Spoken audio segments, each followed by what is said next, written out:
Hello বন্ধুরা, আজকে আমি তোমাদের সামনে প্রজাতন্ত্র দিবস উপলক্ষে একটি সংক্ষিপ্ত বক্তব্য উপস্থাপন করছি। আশা করি এই বক্তব্যটি তোমাদের খুব ভালো লাগবে। নমস্কার উপস্থিত মাননীয় প্রধান শিক্ষক মহাশয়, শিক্ষক শিক্ষিকাবৃন্দ, অতিথিবৃন্দ এবং আমার প্রিয় সহপাঠীদের জানাই প্রজাতন্ত্র দিবসের আন্তরিক শুভেচ্ছা এবং অভিনন্দন।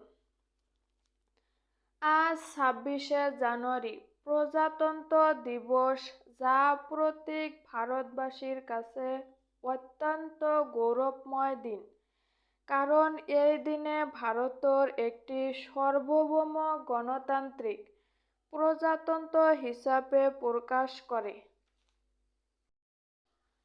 ১৯৫০ সালের ২৬শে জানুয়ারি ভারতের সংবিধান কার্যকর হয়।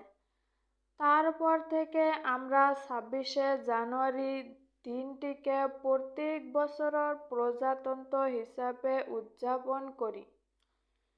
১৯৪৭ সালে ১৫ আগস্টে ভারতের ব্রিটিশ শাসনের অত্যাচার থেকে মুক্তি হয়েছি ঠিকই, ভারতবর্ষ স্বাধীনতা লাভ করেছি ঠিকই, তবে ১৯৫০ সালের ২৬ জানুয়ারি ভারতবর্ষ নিজেই অস্তিত্ব লাভ করে এবং একটি গণতান্ত্রিক রাষ্ট্রে পরিণত হয়।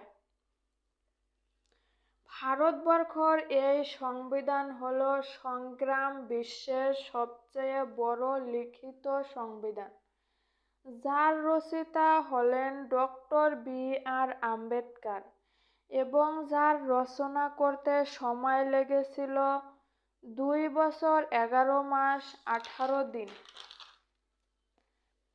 এই দিনে দেশজুড়ে স্কুল, কলেজ, অফিস, আদালত গর্বের সাথে জাতীয় পতাকা উত্তোলন হয়। দেশাত্মবোধক গান, কুচকা আওয়াজ এবং নানান সাংস্কৃতিক অনুষ্ঠানের মাধ্যমে এই দিনটি উদযাপিত হয়। এই দিনটি আমাদের স্মরণ করিয়ে দেয় যে আমরা পূর্ণ স্বরাজ বা সম্পূর্ণ স্বাধীনতা পেয়েছি এবং আমরা এই দেশের নাগরিক হিসাবে সমস্ত অধিকার ও সুযোগ সুবিধা ভোগ করতে পেরেছি। তবে প্রজাতন্ত্র দিবসের প্রাকৃতিক অর্জন আমাদের মুক্তিযোদ্ধাদের দীর্ঘ সংগ্রামের ফল। তাই সে সফল মুক্তিযোদ্ধাদের অদম্য চেতনা প্রতি শ্রদ্ধা নিবেদন করি, যাদের কারণে আজ আমরা স্বাধীনতা উপভোগ করতে পেরেছি।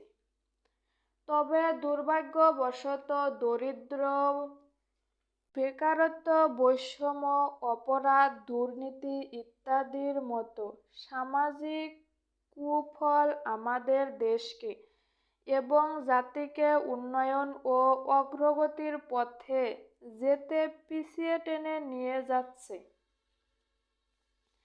তাই এই দিন জাতীয় গৌরব উদযাপন এবং মাতৃভূমির অর্জন স্মরণ করার পাশাপাশি আমাদের সমাজ থেকে সামাজিক কুফল দূর করার অঙ্গীকার করতে হবে এবং দেশের সার্বভৌম বজায় রাখার শপথ গ্রহণ করতে হবে।